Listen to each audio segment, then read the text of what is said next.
Work. Hello, this is Sam McKeever. And this is Sean Byrne. And this is the first podcast of the Centre Circle. So basically what we're doing is we're reviewing and eventually we're going to be previewing the weekend's games in the Premiership. The sort of main games for this weekend were Man United and West Ham, Arsenal, Leicester and Man City and Brighton. Just get straight into the games here, Sam, and what a way to start the Premier League off. Yeah, I know, 4-3 on a Friday night at the Emirates. First Friday night game ever in Premier League history, I think, was it? Second or third or fourth. Okay, I think it was the first time that the league had started on a Friday night. But yeah.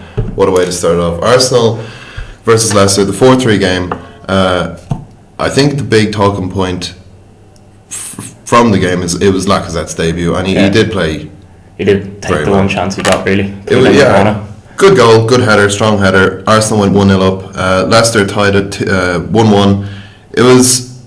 It kind of was a team for Arsenal that at the back they weren't very strong. Of course, they played their weird five at the back. 3-4-2-1. Whatever it was, they had. The defence was terrible, to be honest. Monreal, I don't know why they put him at centre back. Yeah, he's not a centre back. But Rangers, he's played there before. But that's with Bellerin and Gibbs probably either side. He's only played in a 2. He's never played in a 3. Yeah, it was a very makeshift Holden defence. Looked lost without Koscielny, to be honest. Yeah, to be fair, he did. But I kind of have respect for Arsene Wenger giving him a chance in the first team. You have to give youth the chance, but he was very suspect throughout the game. Kolasinac wasn't bad. Again, he's not actually a centre-back, usually plays out on the left, but he did okay. I thought he was alright. Cech in this game for me was a little bit questionable. Yeah. He's been like that last season as well. Yeah. Now the first goal, it was a good cross from Albrighton. It was deep back post. Now, to be fair to their Leicester's new sign, Harry Maguire, great header. Yeah. To get the ball back across, it was fantastic. But Cech, he seemed lost. He didn't know whether to go for the back post or to stay in his box, and eventually it just led to Okazaki tapping the ball in. Second goal, the Vardy goal. Granit Xhaka. Yeah, they gave the ball away at least 3 or 4 times in their own half, in the first half. To me, Granit Xhaka looked like Arsenal's weak link in midfield. El Neni had a great first half, looked a bit suspect in the second half. It was kind of the opposite for Xhaka. He did not seem at the races, to be honest. He gave the ball away, led to Albrighton putting in an absolutely brilliant cross. Yeah, and Vardy does what he does best, really. He looks really sharp. Same with Mahrez, actually, he looked really sharp. No, I don't know if Mahrez is going to stay at Leicester. I don't think so. Arsenal are one of the teams interested, I think. And Roma. Roma are the big ones as well. I can see Mahrez leaving. As for Vardy, that was a great finish. The cross made the goal, really, but again, Cech was out of position. He didn't know whether to go and intercept the cross or stay in his line, but good finish. Arsenal brought it back down to 2-2. That was a stupid goal. I don't know why Kolasinac didn't just bury it himself. Yeah, I know, everyone claimed for offside. I don't think it was offside now. And if they went into 2.5 time, I say the fans now would have probably killed Wenger. A lot of boos probably. At that point they're getting restless already. Yeah, I know they were. To be fair to the Emirates fans, they were pretty vocal, especially when the game kicked off near the end. They did get behind Arsenal. Welbeck got the goal in the end. Kolasinac went straight through, just squared it to him. Could have buried it himself. Welbeck wasn't even expecting the pass, but it went in 2-2, and then 3-2 Vardy, wasn't it? Just after the second half? Yeah, stupid. Well, it was. He just lost his man. It was terrible defending. Yeah. It was absolutely awful defending from Arsenal. Couldn't defend the corner. I'm pretty sure it was Xhaka, if I remember correctly, who lost his man. Yeah, I think it was Xhaka. He just lost him completely. Good header from Vardy, flicked it onto the back post, and then 3-2, Leicester up. And then last 15 minutes, Arsenal just turned up the style. To be fair to Wenger, for the equaliser when Lacazette put the ball into Ramsey, that was Giroud, he probably would have fell under his feet and the chance would have been gone.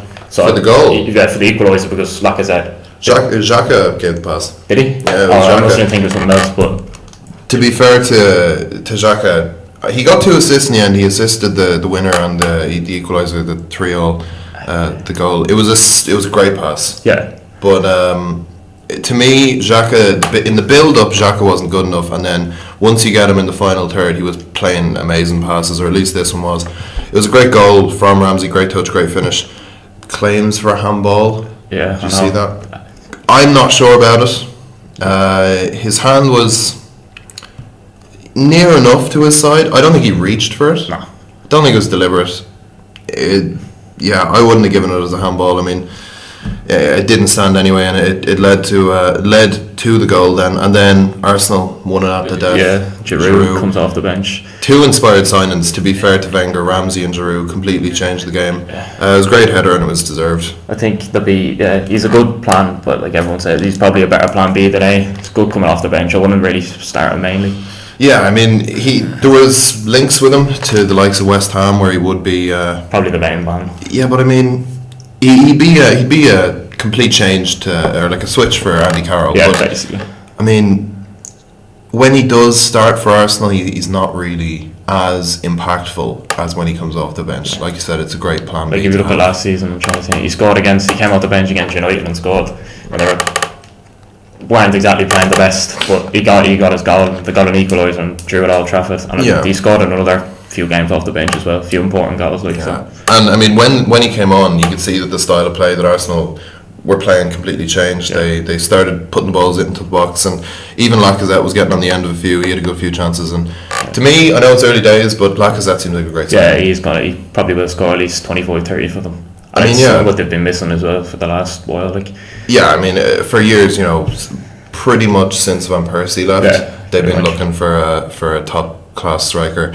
Lacazette, for me, he seems to fit the bill. He got the goal, and just him on the ball, his technique, his first touch seems excellent. Really, he suits Arsenal's style of play down to a T, and I think he's going to be a great signing. Yeah, I think he'll be good as well for them. I think 30, like if he's definitely going to get at least 25-30 for them in all competitions. Then you've got like Giroud as well to come off the bench, and even Lucas Perez, but I think he's going to leave. I think Lucas Perez is going to leave. Yeah, I mean, I actually don't think Lucas Perez is a bad player. I don't think he's a bad player. Just hasn't got his game at Arsenal. Yeah. As for Leicester, I mean, they look pretty good actually. They looked okay. They've made some good signings in the summer. Yeah, but I don't know. It just kind of seemed like they're very, very reliant on their style of play, which is just kick the ball into space, kick the ball in the channels. Pretty much, and I mean, they didn't really get good. Second half. I mean, they pretty much didn't play. Well, they stopped playing in the 50th got the minute. goal and then just that was it. Like it was all Arsenal for about 30 minutes in that half. Any thoughts on Leicester in particular? Where do you think they're going to finish? I think they'll finish top half with the signings they've made. And since Shakespeare knows the squad quite well, I think they will finish about 9th or 8th.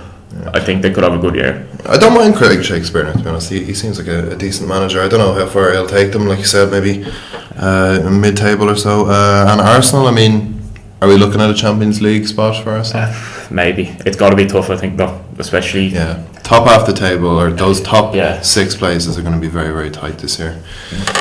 I mean, it was a great start to the season, and then the early game on Saturday was Watford-Liverpool. Another crazy game, mental game. I think full of goals. First half, I think Watford were really, really good. I was very impressed with Watford first half. Goal, it was a set piece, but Okaka man, that's his name, Okaka. Got his head onto it. Lost. I think it was. I don't even know. Firmino. But the thing is, and it's the same old Liverpool, I guess. They just didn't defend the set piece. I know. It just seems. I feel like because the defend like zonally, I feel like that's kind of a way like we don't really want to defend. It's just kind of like put people in loads of different spaces and hope that. See, the whole thing about zonal marking is you've got to, like, it sounds obvious, but protect your space. So when people are running in to your area, you have to be aware of that. And for me, Liverpool just don't do that. It seems like whenever the ball comes in, they just all go for the ball. Okaka was a great header, but it was the defending that left Liverpool down. And I mean, Watford were all over them first half. Liverpool equalised, made it 1-1. Mane's goal. It was the only move from Liverpool in the first 30 minutes, and it got them a goal. It showed their attacking, how good they are going forward. Oh, they really are. Emre Can, little flick behind, set it through for Mane, good finish, tied the game up. Really, was it deserved? Probably not. No, but they got back in front though, so Watford. Watford made it 2-1. Questions of offside? It wasn't offside. Even I was half asleep watching it, and it wasn't offside. No, when he played the ball out wide, then Okaka was offside, but when the ball came into Okaka, it wasn't offside. Dreadful defending from Liverpool again. Moreno got the start in this game. Moreno was the starting left back ahead of Milner. and he might as well have been on a different pitch. Yeah, definitely. No, Like- I just going forward, right? He's all right, but he never looks behind. He doesn't know what's going on behind him. No. You can even think of last season. Well, it was like 2 seasons ago. Trying to think now when they played Villarreal. It was Villarreal. It was in the fourth. They lucky enough to got it back in the second, but Yeah. like. He He's was- up in 91st minute and he goes, and it's 0-0. He goes all the straight forward and he's on the halfway line. They go back up the other end and Dennis Suarez scores in Yeah. the space where he's meant to be. I mean, he's known for being a weak defender. Arsenal last season as well. Just what the fuck, like. I mean, Klopp's like giving him time. You know, he's got his faith in him or whatever. But I mean, Milner was decent from that Yeah, position last season. I don't know. Not Maybe even Milner that. wasn't fit. Maybe he had to play him. But They played Robertson Dave. again, I don't know what the fitness situation with him is. But Moreno wasn't good in this game. Even going forward, he didn't really add anything to the attack. And I mean, defensively, shocking. The whole Liverpool's back line was just. Yeah, I think awful they in need a this central game. defender before this window. I mean, closes. Van Dijk's the main name Yeah. that comes to mind, but they need someone like Van Dijk who's just good Especially at how getting they there. play, like they need actually defenders who can actually defend. Yeah, like fair enough if you've got Joel Matip. He's almost like a holding mid. Yeah, the way how he he plays, yeah, like Very ball playing, just very like too much so. yeah. But anyway, Doucouré got the goal, made it 2-1 for Watford.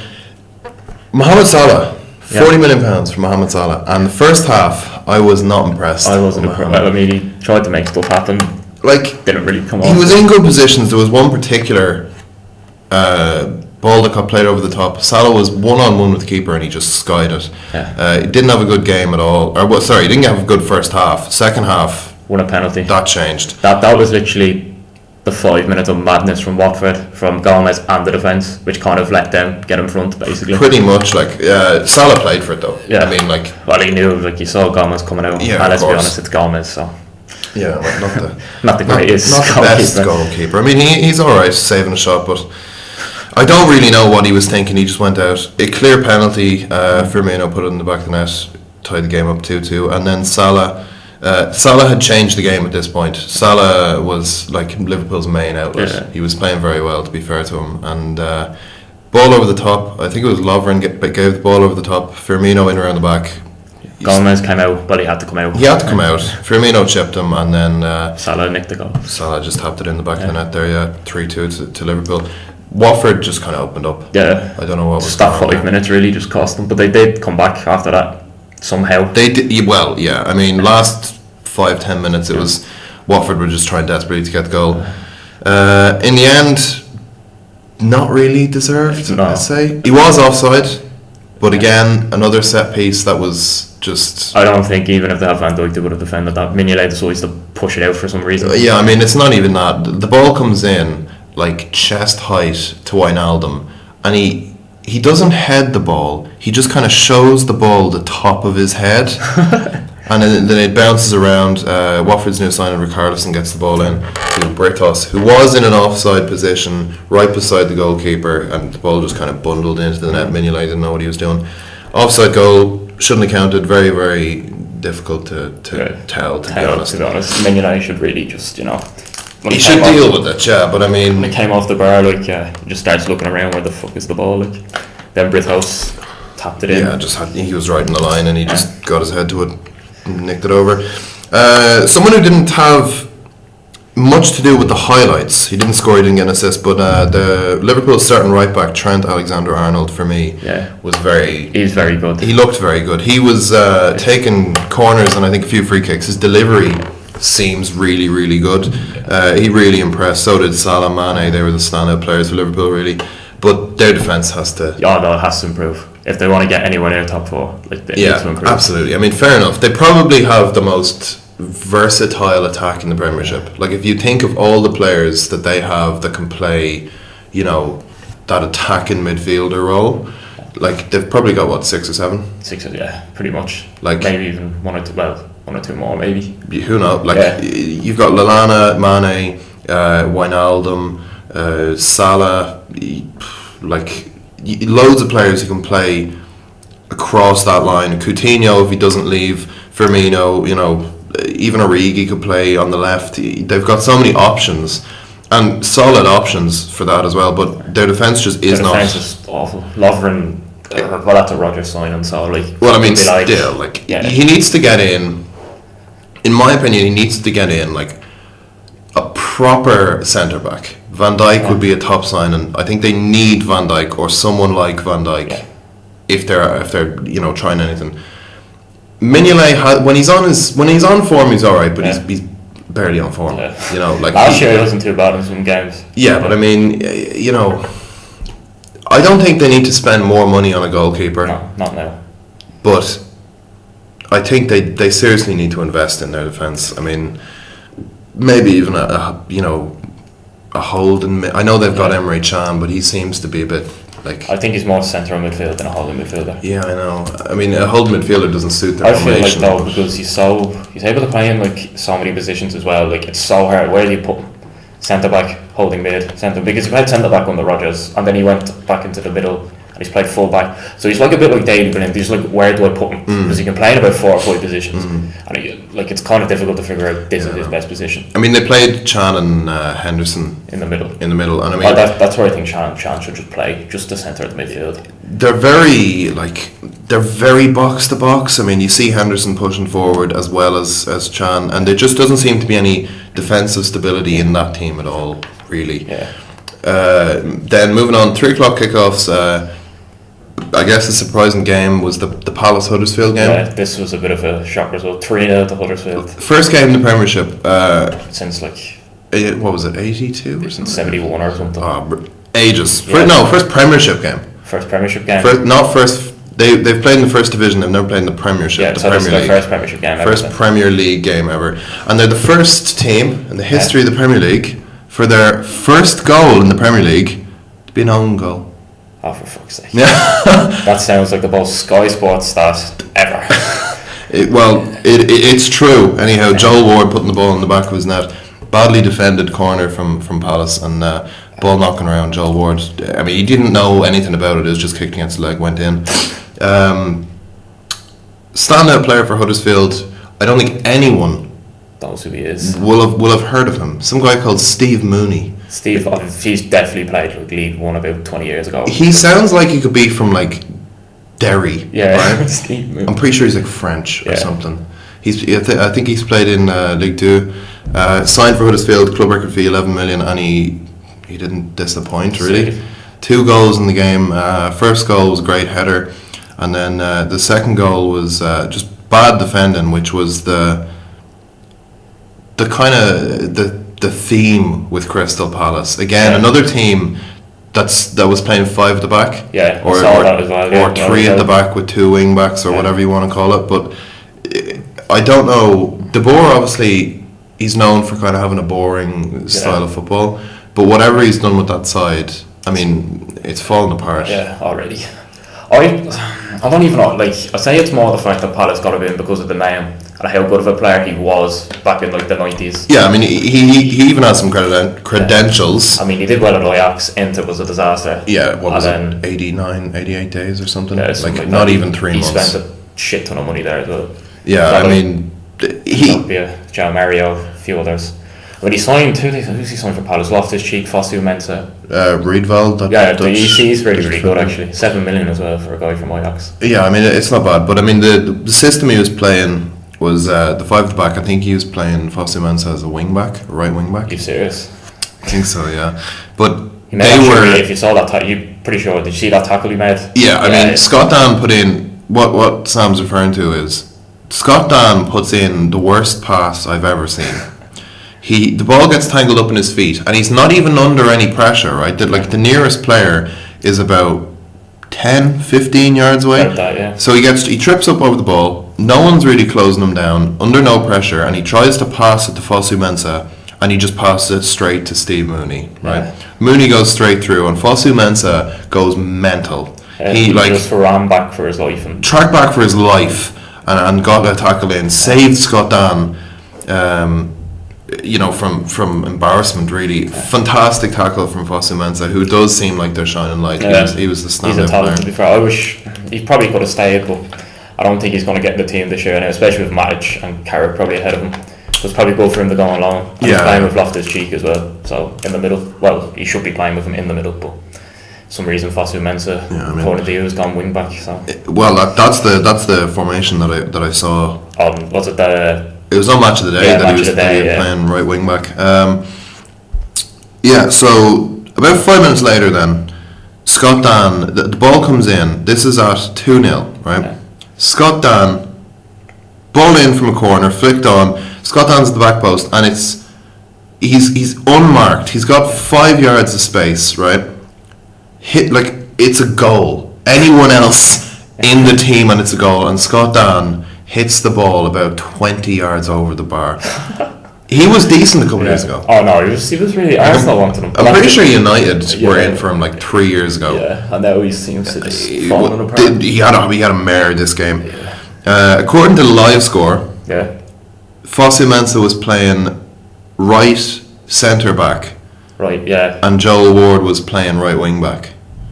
Right. right. So their back three was Fosu Mensah, Scott Dan, and Jared Riedwald, and then Van Aanholt left wing back, Joel Ward on the right. Van Aanholt left. Yeah, I'm not really. Well, I mean, he isn't back going forward, Van Aanholt, but defensively, I wouldn't trust him. Yeah, well, I mean, he gets a good few goals though. So Well, yeah, he like you said, he's an attacking player, really. Palace need to change something. but yeah, I don't know. To be fair to Huddersfield now and David Wagner, He's a really good, he's a good coach. very good coach. I mean, they were tipped to go down last year and they got promoted. So Yeah, I mean, he's also brought in some good signings. I mean, he's signed Aaron Moy from Man City. He looked very good. Kind of controlled the centre back from Copenhagen, the Danish one, Jorgensen, yeah. 5 million. He looks really, really good. Yeah, and I mean, he's kept a good few of their big players. He's got Casey Palmer on loan from Chelsea again. which is good. Yeah. He's signed Kachunga as well. I mean, he's brought in some good. He knows what style of play he wants, and he's brought in players to fit that style of play. A really sort of relegation threatened version of Liverpool. They literally play the exact same way. Yeah, I mean, didn't Wagner Wagner and Klopp played at Mainz together, and I think when Klopp took the job at Liverpool, I think he wanted to get Wagner in as number 2. I think Wagner was a coach at Dortmund. Yeah, or I I think he coached he managed to beat him. He managed to beat him while Klopp was there, I think. Tom Ince, another signing that he made as well. He needs to prove that he's a Premier League player now. Yeah, I mean, this is his chance as well. He was at Hull. Remember, he was at Blackpool, and it was between like Inter and Hull. And he chose Hull, and it just never worked out. His career, he's a maybe man. You know, his career's kind of stalled at Derby. You know, Derby again, a very maybe team. Very maybe team get promoted. Being around, they're always around, but not last season. But they were not too long ago. They're always around the top 6. They have a good championship side. What do you think about Huddersfield though? Do you think they can stay up, or do you think it's got to be like pretty difficult? It's going to be difficult, right? They're going to come up against much better teams than Crystal Palace. I feel like even though Wagner's like a really, really good coach, good manager, I think that's only going to take him that can only take you so far because you need the players on. Yeah, of course. Before the season, I would have said definitely. Yeah. I would have said Huddersfield I saw someone yesterday on Twitter saying they'd be lucky to get 15 points. Oh no, that's harsh. I mean, you're already 1/5 of the way, you know. Aren't they top? Yeah. Oh no, they're second now. Yeah, after United. But I think it's very early to say to judge anything. To be honest. Yeah, we've got a little bit more than a season preview. We've got a little bit more to go on. I still think they're going to go down. Yeah, I think there's. I think they've got something missing. No, I don't think they have enough. No. Before the season, I would have said Huddersfield and Brighton, and then maybe Swansea. I said Burnley. Yeah. Well, all right. That's good. That's a good segue on to the next game. Burnley, if the first game is anything to go by, certainly will not be relegated. Well, 3-0 up in I don't know how many minutes. It was. They were 3-0 up at half time. I think it was probably about maybe 40 Chelsea minutes. played some youngster out on the left forward. Jeremy Boga. Yeah, his Premier League debut lasted about 13 minutes. Who did he bring on? Wait, who did he bring on after that? No, because when Cahill got sent off. So he had to switch it up. Like. Yeah, so Chelsea, I think the board are kind of I want to know what you think of the fact that after the first game, Conte's odds for being the first manager to be sacked went from the second least likely Yeah. to the fourth most likely Well, after one game. after one game. Like, They're so light. No, but they're so light and so like the wing backs and centre. They've got three central midfielders basically. Kante, Fabregas, and Bakayoko. Yeah. And they sold. I don't think he definitely didn't want. I very, very confused why you would sell Matic Nemanja Matic to Man United. a rival team. Yeah, 40 million as well. Yeah, I mean, to me, he's worth more than that the way he played last He's season. He's 29, but like it doesn't matter. He's still like a quality player. Yeah, I mean, absolutely. It also, like, Bakayoko, he's not Premier League proven. He's injured at the minute as well, so they've only really got two midfielders to pick from. One suspended. Yeah, so I mean, I don't really know what he's going to do, but the game anyway, unbelievable game. Stephen Ward, one of our own, scored a cracker as well. Absolutely stunning goal. But before we get to that, the Cahill red card. I haven't actually seen it. Really? Yeah. Okay, it's very. I'm not sure about it. It's Such an organised podcast. But yeah, go on. yeah, good start. No, but it's very by the book. The referee, like, he goes over the ball, studs are showing, but like it's not as if he hit his knee, or it's not as if he made contact with his leg, like stud contact with his leg. It was kind of a tangle of legs almost. Like, he's not going to do any leg breaking damage there, but he did go over the ball. Who was the referee actually? Good question. It's like, it's Andy Pawson or something, was that his name? I don't even. He doesn't sound like a familiar name in the leagues. Craig Pawson. I've never heard of him. That's his name. Yeah, I'm a very questionable referee. I heard the referee was bad. I was questioning a lot of his decisions, to be fair. Yeah. So Cahill got sent off 15 minutes in. Did you hear Cahill's interview before the game? What did he say? So I think it was like Sky Sports or someone were doing an interview with Gary Cahill, and they asked him if Chelsea could retain. Yeah. And he goes, I think it'll be. He said something along the lines of, I think we can retain as long as the team stays fit and we don't get many suspensions. And they've got two already. They've got two in the first game, and he was one. So after he got sent off, Burnley just took control of the game. Like, they were away from home. That just sounds the most un-Burnley thing to do. Absolutely. Take control of the game. But I mean, they actually played football. Surprisingly for Burnley, Vokes, very lucky goal. Flick on to the back post, and it just kind of trickled into the net, but it still counts. So I mean, doesn't really matter as long. Second goal was a little bit better. Was that was Ward. That was Ward. That was shot across the keeper. Unbelievable from Stephen Ward. Showing his old striking ability from his Bowes days with that shot, because he actually used to play up front. Actually, well, you'd swear he's a striker, not a left back with that finish. Like, it was the same angle as like Paolo Di Canio's scissor kick against Wimbledon, wasn't it? Yeah, and then like he just phenomenal goal, made it 2-0. Kante was actually a little bit. He didn't really track the run, but it was a great pass from Jack Cork. I forgot he joined. That's actually a good signing for them, I think. Yeah, I mean 10 million. He's proven in the Premier League. Yeah, played in Premier League for a while now. For a good while, yeah. To be fair to him, and then Vokes got another one. Header, towering header, and then Chelsea just turned into Liverpool, defending a set piece. No one marking him really. What do you think of Morata, actually? No, from seeing him. I like him. Yeah, he's got more of a run out now, and he got goal and assist, didn't he? He was involved in. Yeah, one goal, one assist. So he got his first goal. He's like, his movement made the goal really. William. That's the thing as well. That's what I think he probably makes, like, Lukaku makes him look better than Lukaku, his movement and his link up. Yeah, I mean, so just to dissect his goals really, Willian put the ball in, and Morata made a fantastic run getting in behind, put it past the keeper, and then for the second goal, ball up to Morata, who like flicked it back over himself, over the last defender into David Luiz, who. Brilliant finish, really, from pretty. Yeah, that's the thing as well. Like, people don't realise he's actually a really good finisher. You want to expect that for, like, especially when you watch. I watch him a few times, the Juventus, and he more looks like a guy you play him as sort of like a big man with like the sort of finisher. But now he can score. He can score goals. Like, he got 20 last year off the bench. So who? Morata, yeah, in all competitions. Costa only got about, I think, Costa only got 20 as well. What do you make of the Costa I situation? don't have a clue what's going on with him. Like, he's not Conte's player as such, but I mean, when he scored something like what? He was definitely top scorer at Christmas. He got like 20 or something. Probably about 20 goals. And that was probably just in the league. Third or fourth in the league Yeah. for Golden Boot, maybe. And you're saying that like you don't want him anymore. I think he's still annoyed about the whole thing that he wanted to leave in January for China, and then But Costa was told that Chelsea don't want him. in the summer.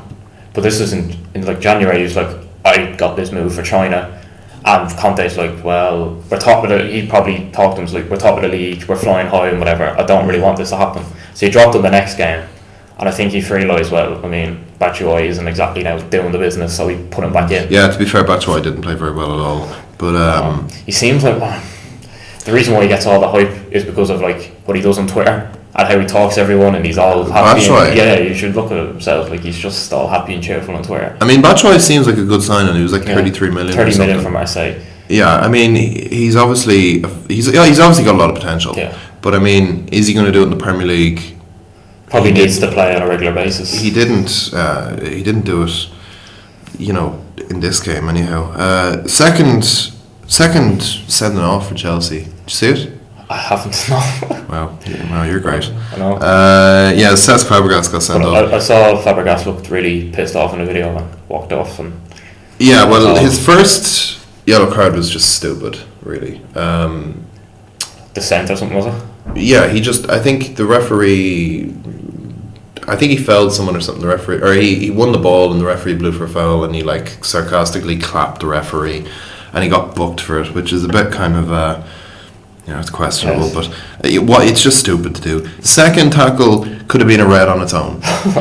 He went in about like between his ankle and his shin off the ground, like almost 2-footedly, and just took him out Similar of the game. to Ashley Barnes on Matic like 2 seasons ago. Not really, not that bad. Yeah. But it was an awful tackle. It could have been a red. So he got a second bookable offence for that. Yeah, I mean the referee is kind of at the centre of this game. Even though Chelsea really have a lot of work to do. They do. They need to get a few in. Yeah, especially now with these two suspensions. They need a probably centre midfield. They need to get someone in. Yeah, I mean, Danny Drinkwater is being linked with them. I'm not too sure about that. I heard about that. Yeah, I'm not sure 30 about it million. either. To be honest, the thing I don't understand about Chelsea is they buy a lot of players. Yeah. All right, they're known to buy a lot of players. Too many players. And they This have player- so many players yeah. out on loan. What? Like, I have it up here, right? Yeah. Jamal Blackman out on loan to He's like 24 now. 23. 23. Sheffield United. Kurt Zuma to Stoke. What? That's the thing. Why have they got him on Stoke? I It's like just put him in. Like, why is he gone? I And don't the other know. one as well, Loftus Cheek. Why is he at Palace? Well, I mean, Premier League experience could be my only guess Yeah. at that now. Thomas Kalas, who's a 24-year-old Czech. Signed a 6-year defender. contract before he left. Did he? He signed some stupidly massive contract. Well, he's 24 now, and I reckon he's played about 5 games for Chelsea. He's on loan at Fulham for the second season in a row. Michael Hector, 25 years old, at Hull on loan. Matt Miazga, Never heard of him. Vitesse. Oh, that's started with B team. Yeah, pretty much. Todd Kane to Groningen, that I Dutch think he's team. been there for ages. Ola Aina to Hull. He's actually really, really good. Mario Pasalic to Spartak Moscow, Marco van Ginkel to PSV, Ruben Loftus-Cheek to Palace, Danilo Pantic to Partizan, Lucas Piazon to Fulham, and Tammy Abraham to Swansea. There's at least I could pick 3 or 4 out there that should just leave. They should just go. Absolutely. But why? Piazon is a solid player, Yeah, and he's gone on loan for Fulham. He's been out on loan for at least 4 years. Even Same with longer. Callas. Like Callas. he's a decent sign and should just leave the club. Jamal Blackman, he's not going to Play at play all ever. I don't see why. Maybe if you're Chelsea and you're thinking we need to win the league and blah blah blah, we're not going to give all these players a chance or whatever. But I mean, take Tammy Abraham for example, right? Yeah, did really well last year at Bristol City. Yeah, fair enough. It's the championship or whatever. But why are you spending 30 million on Michy Batshuayi when you've got Tammy Abraham, who's a similar player, sitting in your reserves? 19-year-old English centre forward Right. who's proved he can score goals. And you just put him out on loan again. I don't understand Chelsea's loan system. To be perfectly You've got honest, so many players at that club at first team level, underage level, reserve level. So like they're just kind of like, well, just trying to get a lot off the books for a year. And they had over like, what was it, last season? They had over like 30 players, like 30, 40 players on loan or something. That's just crazy. That is ridiculous. The thing is though, they've won the U Cup like 3 years in a row at one point.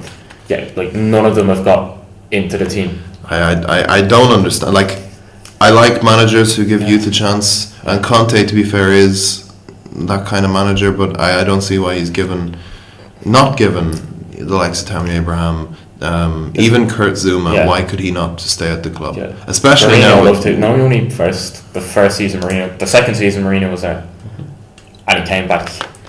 Well, when he won the league, he loved Zuma, and he's playing him in midfield and everything. But Matic was injured, and then after that, he just seems to be like. Well, I mean, I don't know what they're going to do now when they're probably going to play Christensen in the next game. He came on.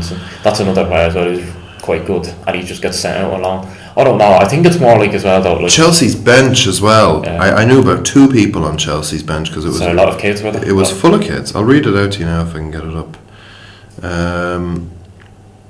I think as well the manager, like with Abramovich's sort of style of sacking manager, it doesn't help you either because everyone's got different ideas. Yeah, of course. I'm going to read. This is Chelsea's bench, right? Yeah.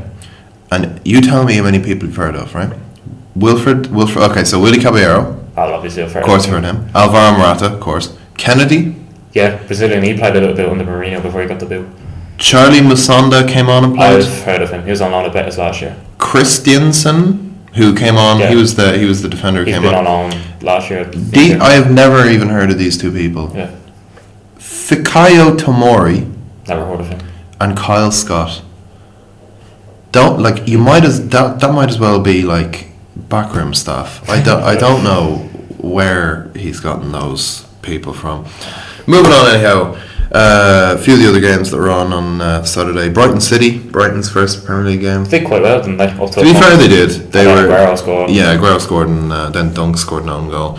I was hoping that Bernardo Silva would play, but he didn't. I don't know. Yeah, again, another team. City are another team that are playing this 5 at the back wing back thing. No, because I got a call from, I think it was on Daniel's phone. We were at football, and I saw from the corner. He's playing like 3-5-2. He was playing Aguero and Jesus up front. Yeah. Danilo, and I think it was. I think I can get it up for you now. I know Walker. It was either Walker or Mendy playing the other. I'm just like, surely you should play like a 3-4-3 so you can fit more sort of attacking options in. That's what I like for his team, right? Manchester City full of attacking midfielders, right? The according to LiveScore again, the formation that they played was a 5-3-2 with Otamendi, Stones and company in centre defensive roles. Walker on the right and Danilo started on the left. And then in the middle they had Fernandinho, David Silva and De Bruyne. I mean, he changed it up after a while. He brought Sané on for Danilo and Sterling on for Jesus and Bernardo Silva on for Aguero. So I mean that signals a change in formation. But I don't see why he wouldn't play like a 4-2-3-1. Yeah, or something like that. Yeah, because 3 at the back. Now Conte's made it like this massive. Yeah, but I feel like a lot of people are trying to copy Chelsea, and I don't see why. The Spurs did it. The Spurs did it quite well. To be fair, against Newcastle. No, last season. Oh, okay. They tried it. I think it was against Chelsea as well. I think it might be. I think I remember that. Yeah, you're right. Yeah, but I don't see why you wouldn't. They've got Fernandinho and let's say maybe David Silva in centre mid. Okay, even Yaya Toure. But the attacking midfielder options: David Silva, Raheem Sterling, Leroy Sané, Bernardo Silva, De Bruyne. There's no one in that team apart from. I'd say a lot of people are saying that De Bruyne is the only mainstay in that midfield. I think David Silva is the only person that's going to always get his game. Really? You think? Well, Silva was the standout player for them in this game. I don't think, in my opinion, I don't think he kicked on from 2012. Really? Yeah, I think he's gone a bit backwards. David Silva? Yeah, I don't know why. It's just, I remember when he first came, he was brilliant. Because he, probably for the fact they were kind of really starting to get, foreign players in. Yeah. So he was starting to get in the team more, and him and Tevez linked up really, really well. But since Morelos came, he's kind of. I don't feel like he's been pushed out. I just think his role has become sort of like less important. Maybe, yeah. I mean, well, yeah, that's fair. With the likes I mean, of he's De got a Bruyne, new haircut, like, so I don't know. what's he doing with that I hair? don't know. He's gone bald. Like, I don't know what he's doing. He is a good player. He is a class player. He is a very good player. Yeah. The other thing is, I don't know about Jesus and Aguero up front together. Pep was banging on about that last year that they can play together. I don't know. Well, I mean, I wrote a article on that. I just think Sam writes for who is it? Real Sport? Write for like Real Sport, Extra Time. .ie. No one really cares about that. And then I write for Outside of the Boot. There you go. You should check out Sam McKeever on all those websites. Yeah. Shameless plug. No, but he was talking about. I just think they should just play Jesus up front. Play like the 3-4-3. And play like Jesus up front. And put like De Bruyne and Silva behind. And then if you want to rotate, put Sané, Sterling, and then Aguero as like a 3. Because like they've got so much depth. They have unbelievable amounts of depth. Like, so like they could easily field like 2 teams. They could. They could even maybe 3 at a push. I mean, they have an amazing youth setup at Man City as well. And they've produced one player who's gone to Leicester now. Who's that? Iheanacho. Oh, that's fair. Yeah, that's fair. What do you think about Brighton? Brighton. I think actually, yeah. To be fair, they have Matthew Ryan is Australia's starting keeper, and he played for Valencia. He really liked Gary Neville apparently at Valencia. He liked Gary Neville. Yeah, apparently he had good ideas. It's just Well, if Matthew Ryan thought that Gary Neville was a good coach, maybe there isn't hope. What's it? Knockaert. Knockaert is kind of Brighton's main player. Yeah, well, he should. I mean, he's their main creative player. They got Izzy Brown off Chelsea. Off Chelsea. Did really well. He was on loan. He went on loan like twice. Yeah, to Rotherham. Yeah, another player who was out on loan. And then went to Huddersfield last year. So he got injured. Well, that's a great start. Yeah, I think he pulled his hamstring or something. They didn't look too bad. The only thing is they defended quite well. Up to a point. Yeah, up to a point. Shane Duffy and Lewis Dunk were their starting pair. I mean, I know. They don't sound very glamorous. Shane Duffy, we all know. Like, we've watched him a couple of times for Ireland. We're obviously from Ireland, so we know. Second goal. Remember the second goal for the Euro? He just was like. Is this against France? It was 1-1. So they couldn't really do anything. Randolph probably should have saved the Griezmann header. Yeah, I mean their second goal. So I think it was like Shaw went to Giroud and Duffy was going to go. Yeah, Duffy just didn't know what he was doing. And then but obviously you can't really just base it off that. No, of course. But I mean, to be fair, Duffy is quite prone to a mistake. I'm a Cardiff fan, and last season he played for Blackburn, I think it was, for the first couple games. Yeah. And he got an own goal and sent off in the same game. Yeah. And then the next. He didn't even score that game as well, and you won it. Yeah. And then the next day he moved to Brighton and got promoted. Yeah, fair play. Not a very glamorous defence, but they kind of held out. Yeah. The thing is, with City, I was very disappointed that they didn't get about 6. 6, yeah, that's because, like, with all their attacking options, I don't see how you can't break down Brighton until the second half, deep into the second half. I think Guardiola's got a lot to prove though this year. He has to win. Like, I think it's between like Mourinho has to win it. And Guardiola has to. Guardiola really has to win it because, like, especially with the signings he made, like he's almost spent as much on defence as America have. Like, 50 million for Benjamin Mendy and 53 for Kyle Walker. And then I think 30 something for Danilo, was it? Yeah, I think so, something like that. And then he spent like 40 something on Bernardo Silva as well. Yeah. They scored their first goal in the 70th minute. Against the newly promoted Brighton. They were really well organised, but still. To be fair to them, Jesus did actually score 2 disallowed goals. Oh, that was in the first half, In the first half, yeah. One of them was a handball, which is a great call. Yeah. And the second was offside, which was pretty obvious. But they didn't really pose a threat. Like, they didn't really threaten Brighton. Now, to be fair to Brighton, like, they didn't... Well, to be honest... Brighton just didn't do anything. Like they set out for a 0-0, which is never a good idea in City, really. Everton Stoke, shite game. It sounded a shite game. Daniel going mad about 5 at the back. Yeah, scored.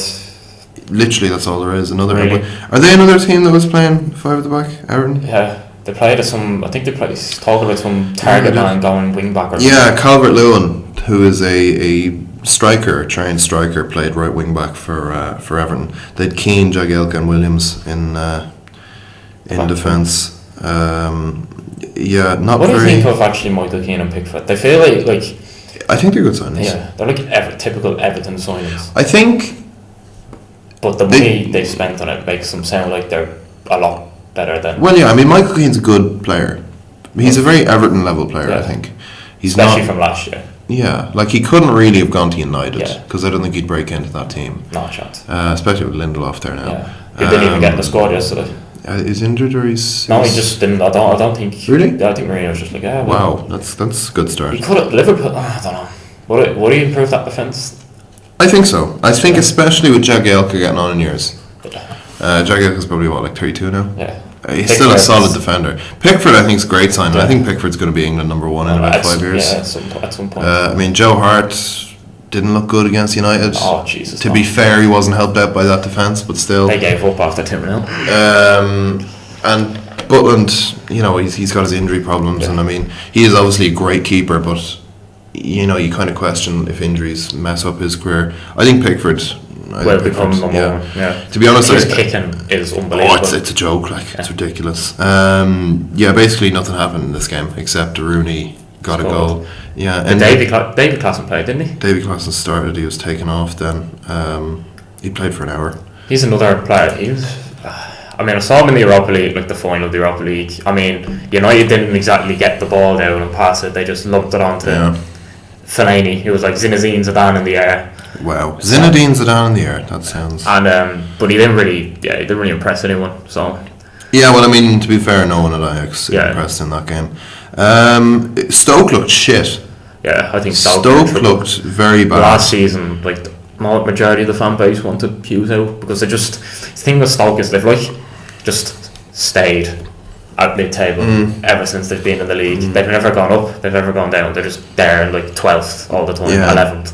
Now the formation that LiveScore have Stoke playing is a 3-4-2-1. Oh, for fuck's sake! So it's Cameron, Shawcross, Zuma at the back, and they're saying that they played Peters wide left and Diouf wide right. But I think the formation that they actually played was a 4-2-3-1 because I think they played Peters left back, Zuma right back, and Shawcross and Cameron in the middle, and then they're attacking four, I guess. Three, they played Berahino up front, and then the three behind him were Bojan, Shaqiri and Diouf. Bojan? Yeah, still at the club. Somehow. Saw him on last year at Mines, I think. I don't... This is the thing, remember when Berahino was like, he had so much potential and then now he's ruined it. And he just decided, like I think Spurs were in for him, and his ego got big. Yeah. And he hasn't scored for Stoke yet. I don't even know. I might have gotten one. Yeah. He hasn't scored in a long ass time anyway. Yeah, Stoke didn't look good. I think before the season I would have said Brighton, Huddersfield and maybe Swansea are going down. Yeah. But after week one I'd probably say Brighton, Stoke and Palace will go down. Yeah, Palace. Yeah, I'd put Palace in there. Like Palace were shocking. And then I realised they'll probably give the ball a bullet with enough time to get someone in and get them up, keep them up again. Because that's what they're that board are really good at, kind of timing the second. Bring back Sam Allardyce. Yeah, exactly. So another not great game was the West Brom Bournemouth game. Jay Rodriguez started for West Brom. Jeez. He actually played well. His injury is just... It was scary bad. That's just... I mean, he was going to go to the World Cup. You never know. He might be at a big club now. A little bit. Yeah, it's kind of a sad happening. Tony Pugh, I say, West Brom will just finish like 13th or something again. Even though they finished pretty high, but they were like 8th or something at one point. They finished in, something like that. Yeah, 8 or 9 they did. Imagine West Brom in Europe. Jesus Christ. That would be great. That would be. Imagine Tony Pulis in the touchline. I mean, he played Valencia in the Europa with Stoke, and I just swear it was just a long. Like I remember the game. It was out to Mastoya, and it was just long balls up to the crouch the whole game. Not like Valencia. Like it was coached by Unai Emery at the time, I think. Something that I do really appreciate from Tony Pulis was he's not fucking around with 5 at the back. Yeah, he's gone just 4-1, 4-1. the most negative formation. What is that? He's got Matt Phillips and James McLean on the wide wings and Jay Rodriguez up front, who, to be fair to him, played very well. I'm impressed by Jay Rodriguez. Hegazi, their new signing. The Egyptian centre half. Yeah, he got the goal. Good. A lot of talk about him, actually. He's huge. He's like 6'5". He's absolutely massive. Ugly fucker, but he's massive. It was a cross in from Chris Brunt. I think West Brom, I don't know when, but if and when they play Liverpool, I reckon West Brom could beat them. Yeah, I think they could as well. If West Brom get enough corners against them over the last couple of years. If West Brom get enough corners, Liverpool won't know what to do. It was a great ball in from Brunt, and Gazi got his head in it. And, Begovic played for Bournemouth. He's a good sign. Bournemouth is doing really, really well. They've got some good players. Ake, Begovic and Dew for the standouts. And Defoe. Yeah, sorry, Defoe, not Diouf. What am I saying? I mean, I'm not really sure where they stand on the whole Josh King situation. He did really well for them last year. Yeah. Why do I keep calling him Diouf? Defoe and Josh King, can they play together? Who knows? I mean, they didn't really create anything in this game when Defoe came on. Who have they got on the bench? Benakofobe and Callum Wilson. Benakofobe started, actually. Really? Jermaine Defoe was on the bench and Callum Wilson was nowhere to be seen. Lys Mousset is another striker that they had who was on the bench, the French guy. Bournemouth have an alright side. I think they'll be alright this year. They had a really good year last year, finished ninth. I don't think they'll do that well. I think they'll. Especially not with this performance. It's very, very, didn't create anything, very dull game. But I don't think they're going to go down. No, I think they'll be fine. Eddie Howe's a good manager. I think he'll move on soon enough. Yeah. Swansea Southampton from St Mary's. I heard this was a draw, and I heard this was really, really bad. This game was painful to watch, and I only watched it on Match of the Day, and it was still that boring. Nothing to spit. Tammy Abraham did okay. Did he? Played alright, had a good few touches. Yeah, they probably need to keep Gylfi, to be honest with you. Not going to happen. Probably not going to happen. Lorente, I mean... I think it's very... Gylfi Sigurdsson is too big for Swansea. I think he played very well last season, and I don't think... He basically kept them up last year. Pretty much. He wasn't even on the bench. They're like another Sunderland, really. They're kind of staying up. They kind of flirt with relegation a bit too much. Yeah. And I think if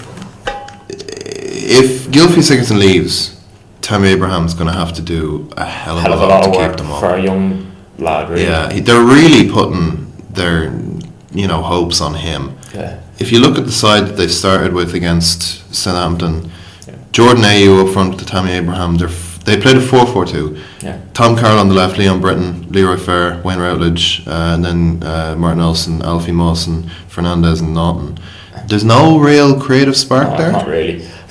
Fair at one point, I remember, was tipped really. Like he was playing quite well. I don't know what's happened to him. He hasn't really. He's on a lot of money as well, so. Yeah, he hasn't really. There's been talk that Paul Clement is waiting for the Gylfi Sigurdsson money to come in before he makes signings. So he's going to get the 50. But I mean, first of all, he's run out of time, and second of all, if I'm a club that sees you just got 50 million from Gylfi Sigurdsson, I'm going to bump that price up by like 5 million. You know, Swansea, where'd you see them finishing? I think they're going to struggle. I think it's a toss up with them and Stoke to go down. Yeah. Probably. I think they will. Clement's a good coach. But yeah, I mean, again, how far does that get you? Yeah, exactly. You got to have the players to keep you up. Again, it's very early to say. I mean, we're one game in, But if this game's anything to go by, Swansea are in trouble. Southampton. They'll just be Southampton. They'll probably beat one or two of the bigger Swedes and just. Yeah, they finished. They finished quite well last year. I think they finished. But they finished 6 points. No, yeah, they finished 9th, but they were like. Or no, sorry, they finished like. 7th, but they were close to Europe, but not points wise. Is what we're trying to say. No one performed for Southampton. Gabbiadini didn't play well. Tadic was the only bright spark. There was actually one situation where Tadic had the ball in the box and he was running kind of away from goal. Yeah, so he was right in the line, and it looked like the Swansea player tripped him up, right? So he's claiming for a penalty. Now, he was outside the box, so it should have been a free. But the referee just played on, right? So if it's not a penalty and it's not a free, why are you not booking him for diving? Yeah. I mean, players. Like- Players who really get booked for the league. Mike Jones was the referee in that game. I mean, I'm not an expert on who's referees. Neither am I. I don't really know who. But I've never heard of Mike Jones, or I've never heard of the other guy who in the Chelsea game. Pawson, yeah. Yeah. The only other talking point that I have is Yoshida missed from about 6 inches. 6. Yeah, the ball came in. Like honestly, I think I could have put it away, and he just I think missed. Southampton will be fine though. I think Southampton. Yeah, they're not going to get relegated by any means. And then the Sunday games were Newcastle Spurs. First half, I think Tottenham were just waiting for a break. Really, Yeah. they were playing like. I think they kind of wanted to see what Newcastle were doing. They were defending well, but Spurs kind of played into their hands by playing really slow around. They were passing it away, just waiting for a mistake. Yeah. Clark, Dummett getting injured wasn't exactly helpful, but this Clark was, Clark wasn't great. Then The turning point in the game was the Shelby red card. The Shelby stamp was idiotic. Stupid. Did you hear about what Rafa Benitez made him do? He made him apologise. No, he put him in to see a psychologist. It's a good idea. A brain doctor. To see he has done that a good few times in the past. Fair play, honestly. Can you imagine that conversation? Yeah. Like, what the fuck are you doing? You're going to see a brain doctor now, honestly. But yeah, that was the changing point in the and then match. Spurs stepped it up a lot. Spurs just went at it then. Dele Alli, typical run from deep, scores. Good goal. Yeah. And then the Ben Davis goal was alright, I guess. Something that I noticed about Newcastle was Rob Elliott's their starting keeper. They've got Carl Darlow. And they've got Krul as well. I don't think they've Krul anymore, do they? they? Not? I think they sold Krul, but they have Sells. The Sells, who didn't even start. Sells was their starting keeper last year. Oh, Sells. I'm talking about Les Sells. No. Sells was the starting keeper. He wasn't keeper very good though, even in the championship. Yeah, and then they played Darlow, and he was kind of their starting keeper for the second half of the season. He was injured a long time as well. I was at the game when he got injured. Yeah. He was playing for Ireland. But he did okay. Yeah. But Rob Elliott was the keeper against Spurs. Yeah. What do you think of Newcastle? I feel like they haven't been talked about much in the. Everyone's like, "Oh, they'll be fine." I don't think so. I think they might be in around that sort of range. I don't think they've signed enough players. Yeah, and I feel like they've got 2 players, maybe Richie and Shelby, who can really because I saw them play last year without Shelby and they looked lost.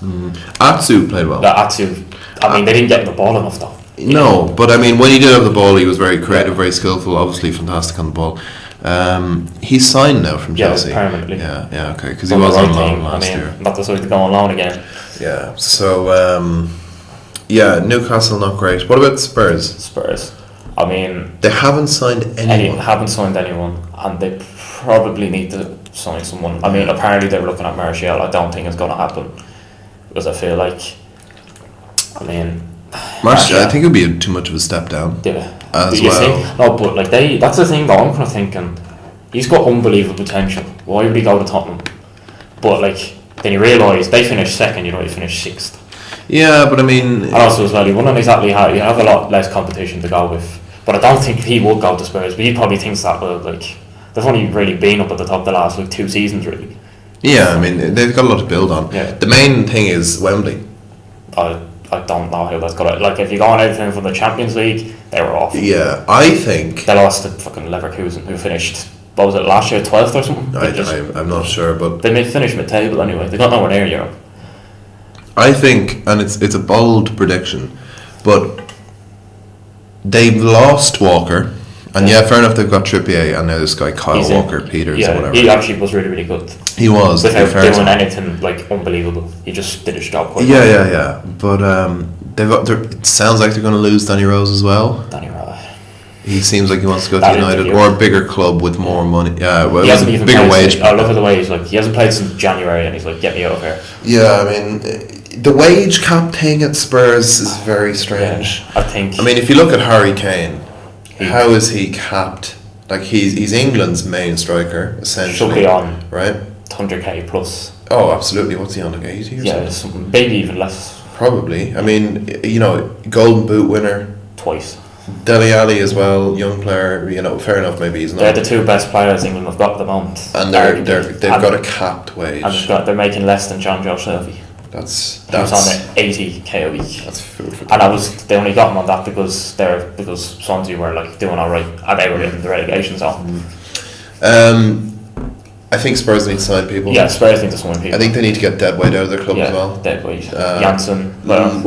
Janssen did well in Holland, to be fair to him, but he was awful for them last season. Didn't score a league goal. No, didn't score a league scored goal. a cup or something. Yeah.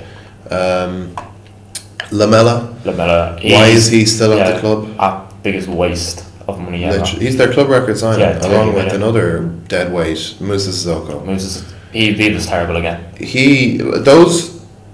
Especially Lamella and Sissoko need to go. They need to strengthen. They need to get like a marquee signing. Yeah. They need to just squad depth. I think their 11 is... it's like their first 11's not bad. It's class. But realistically... One of them gets injured, then you put... So let's say they're like 4-2-3-1. Son gets injured. They've only really got Sissoko. Yeah. And he's just awful. The other thing is, I don't think you can challenge the Premier League without spending money. Yeah. It's not a nice thought, but if you spend £0, I don't see how you're going to even get near the title. No. I don't think Spurs are going to get Europe. Do you actually not? No. Do you think they're going to struggle? I think they're going to struggle at Wembley, and with no new players, I don't think they're going to. It's got to be like West Ham last year, but every game's going to be an away game, really. Yeah. Just have to get used to it. I think it's going to be the main joke of the season. Yeah. It's just going to be Spurs. Spurs. It wouldn't be surprised if Pochettino got sacked. Serious? That's a big call. That's because a really big call. I really think Spurs are going to struggle. I think I've heard people say Poch is taking them as far as he could. Really, they might need to just get a new manager if they want to get the title. The thing that surprised me about Pochettino is he can't speak English very well. He doesn't speak it too bad. I mean, for someone who's been in the country, how long? Since 6 years, 2013. maybe? Okay, so what's that, 5 years? Yeah. His English is not good. But that's that. Yeah, I mean, he's not going to get sacked for not speaking English. But Puel and Mazzari couldn't speak English. I know they got the bullets, but yeah, I mean, still. Then the last game, main event. United against West Ham. United West Ham. Yeah. To be fair, first 30 minutes. Yeah. Was quite bad. Yeah. But I felt like West Ham were the better team in the first sort of 10-15. I thought here, you're going to probably struggle, just about win the game, and it's going to be like, well, there's nothing different. Yeah. I mean, nothing was happening. I think about 20 minutes in, you texted me, this has... all the makings for like Hernandez. Yeah, for a late winner for Hernandez. Because you said to get on top, and the ball, it was like one of them, the ball gets clear, it comes back, they make another attack. There was nothing happening in the first 20 minutes. And then I think once United realised that they had Lukaku playing for them, that things started to change then. Matic won that here. Matic was fantastic. Yeah. Matic wins the ball back, really gives it to Rashford. He's got a little bit more creative freedom than he did at Chelsea. Pogba as well looked very Pogba good. looked really, really good. Some of the passes I he's feel put like through. Matic just needs to stay fit for the whole season somehow. Then Pogba will be playing. Yeah, because Pogba's got that. Matic is Pogba's security blanket, essentially. Just like Carrick was when he sort of had the odd game. Yeah, but now Matic is a decent version of Carrick. Younger version. Probably. Well, yeah, but maybe like 3 years or something. And I know it's another bold prediction, but I think if United play that way every week, right, and they keep up their performances, they'll go undefeated and win the league. Right. They were incredible. Like, fair enough, West Ham didn't play. They gave up after. They gave up after like 2-0, basically. Zabaleta just was like, I can't be bothered. No. Yeah, but I mean, look, West Ham weren't good, but it's not like United created a ton of chances. It's just the chances that they created were in the back of the net. Like, Hart didn't have a chance. Every time the ball was played through, Lukaku was putting it in the back of the net. The first goal was a pretty good finish. Like, off the post, you said. But yeah. Second goal, this is something I want to talk about. The laziest. Gary Neville absolutely ripped into the sack. On Sky Sports, Gary Neville decided to try and end Masuaku's life. Like, Masuaku, they played a replay where Masuaku was laughing with Pogba, or not Pogba, sorry, Lukaku. Masuaku was like joking around, whatever, and then the ball comes in and Lukaku scored. Yeah, Lukaku bangs it in. Masuaku is supposed to be marking him, he doesn't even jump, okay? And like, Gary Neville came up with every word. Embarrassing, pathetic. He called him the lazy left back. Like ridiculous. I'm pretty sure he called him a joke. Like Just he was every name under the sun. going in. To be fair, like it was bad defending, but honestly. But why is Masuaku near Lukaku in the first place? Yeah, I mean, yeah, that's surely that's one a of your good centre point. halves will take it. Surely, yeah. It seems like this week was how not to defend set pieces by the Premier League. I think I kind of had the thought, like, from the first week, whoever can have a decent defensive structure will probably do well. I mean, that's the thing as well. United look good in defence. Phil Jones looked. Phil Jones actually played okay. Yeah. So did Bailly. Blind as an attacker. Bailly's been class since he came in, to be honest. Blind was playing at left back. Yeah, that's another. Blind is just can play anywhere, and it's just like Mourinho's like, where do you play? To be fair though, he played alright at left back. No, I think he's a very creative player. I think he'd be a good. I think he'd be good at somewhere like Swansea, who need that creative spark. He could almost play in the middle and be that creative spark. If you look at the goal, which goal am I about? The one the Van Persie one in the World Cup. That ball. Oh, that ball. Yeah. The Flying Dutchman header or whatever it was. Yeah. The ball he played. That was sensational. He's probably one of the most intelligent footballers. I think he's probably the most underrated player in the Premiership. Daley Blind. Yeah. But United as a whole, defensively, attacking, their signings came off big. Even Martial came off the bench, scored a goal. My favourite player. Yeah, Sam loves Tony Martial. But it's looking good for United. Yeah, I think keep this up, and I think now because it has to be between United and City. Yeah, I think the Premier League don't demand and one of them, both of them really, really, really have to win it. Because if they don't, everyone's going to be like, you spend all this money and you've done nothing. I think Pep's under the most pressure. Oh, definitely. Especially for the fact because like the other two clubs he's been at, the kind of like, ready-made teams. So it's like going to Football Manager, going to Barcelona, and just putting them all together and going attacking and fluid and just leaving it. It's all set from. Yeah. That's the thing. I never really looked at this is Pep's first challenge. Yeah. And if he fails, it's a big fall from grace. Yeah. Especially, I know Eamon Dunphy talks a lot of rubbish, right? But he did make a really good point, is that everyone, like Barcelona fans, Bayern fans, are telling him, oh, we play this amazing style of football, fullbacks come in inverted, play the ball around, and he's gone to England, and his ego's massive. I think he's an arrogant prick, to be honest with you. To be honest, I think Guardiola's overrated, and City is his chance to prove that he isn't. But the first game against Sunderland, where Sunderland actually looked alright under Moyes, because it was so easy for them to set up against them, they brought Koloff and Sagna kind of in as central midfielders, and they were kind of trying to make passes and stuff. They were awful at it. Yeah, I mean, and they got really, really lucky and won that game.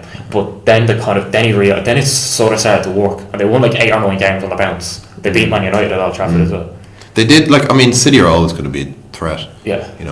And then Tottenham, they played Tottenham, and then they realised, right, Bravo likes to pass. They give it to Bravo, Bravo all the time. They try and play it out from the back, and they all like to play out from the back. So that's literally playing in Tottenham's hands because they all press high. Press forward, yeah, of course. And win the ball back. Yeah. And they won, I think, was it 3-4-0? Oh, yeah, I think so. And then that just kind of started to put the fall on Pep. And then he realised, what do I do? Because all his... See, the thing is, you could say this about Zidane as well, but I can tell if he went to another club, because his tactics are not overcomplicated. They're just basic. Keep the ball, work for each other when you're off it, and it works really well. Move as well, like you saw in the Super Cup. So I think Pep just tries so many. I think Pep's overcomplicating things. Overcomplicates everything. He wants to play this really fancy style of football. Which kind of showed against Brighton. You only scored 2 goals against Brighton because they dwelled on the ball. All he has to do is keep it basic. Especially with strikers like especially with the quality they've got. If you just tell them to move around and keep the ball, you just kill teams. Yeah. So to review the week, I guess United looking strong. United look the best. Yeah. Chelsea woeful. Yeah, probably disappointing some players. Palace are the worst team in my opinion in the Premiership. I think the bore. Or at least they perform like that. Liverpool and Arsenal not really defending. Not very well. No. Go forward quite well. Be interesting to see next week. We're going to be doing one of these every week. Try and get one out every Monday, maybe even a Sunday night. Thanks for listening. Yeah, thanks for listening. Hope we weren't too bad for everyone watching. Yeah, first time, so go easy on us in the comments, and please subscribe, share it around, and thanks. See you later. Thank you very much. bye.